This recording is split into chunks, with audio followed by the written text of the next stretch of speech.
Hello friends, welcome to Kalavathi life style. నేనైతే కొత్తగా channel start చేశాను. ఫుడ్ వీడియోస్ ఎక్కువ వస్తూ ఉంటాయి. వీడియోస్ చూస్తారు కానీ ఎవరు సపోర్ట్ చేయడం లేదు. మాలాంటి మిడిల్ క్లాస్ వాళ్ళని కూడా సపోర్ట్ చేయండి ఫ్రెండ్స్. మీరైతే ముందుగా లైక్ చేసి ఛానల్ అయితే సబ్స్క్రైబ్ చేసుకోండి. వీడియోలకైతే వెళ్ళిపోదాం.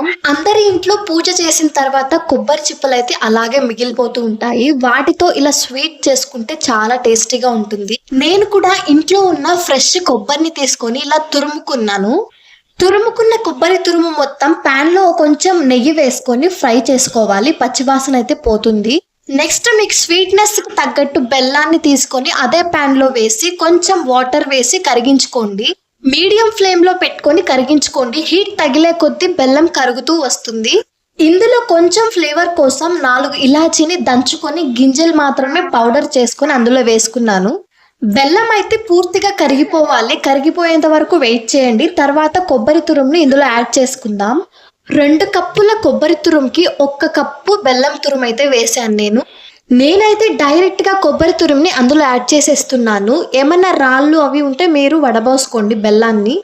కొబ్బరి తురుముని అందులో యాడ్ చేసి బాగా కలుపుకోవాలి, లేదంటే కింద అంటుకొని మాడిపోతుంది. ఇది 2-3 నిమిషాల పాటు అలా వేయిస్తూనే ఉండండి. మంచి స్మెల్ అయితే వస్తూ ఉంటుంది ఇది ఫ్రై అయ్యే కొద్దీ.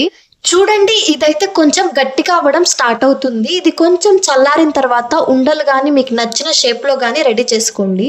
నేనైతే ఇదంతా ఒక ప్లేట్ లో వేసుకున్నాను. కొద్దిసేపు అలా వదిలేశాను. ఎక్కువ వేడిగా ఉంటే మన చేయి కూడా కాలిపోతుంది. లైట్ వేడి ఉన్నప్పుడు నేను ఇలా ఉండలు చేసుకున్నాను.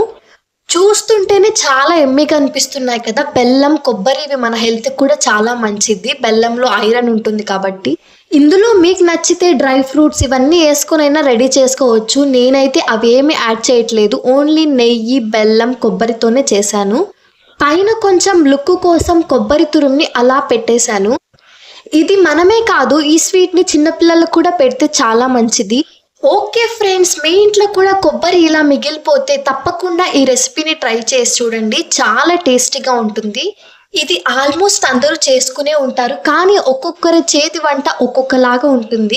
ఇలాంటి వీడియోస్ ఇంకా చాలా పెడుతూ ఉంటాను. మీరు చూడాలనుకున్నట్లయితే ముందుగా వీడియోకి ఒక లైక్ చేసి మన ఛానల్ని సబ్స్క్రైబ్ చేసుకొని సపోర్ట్ చేయండి.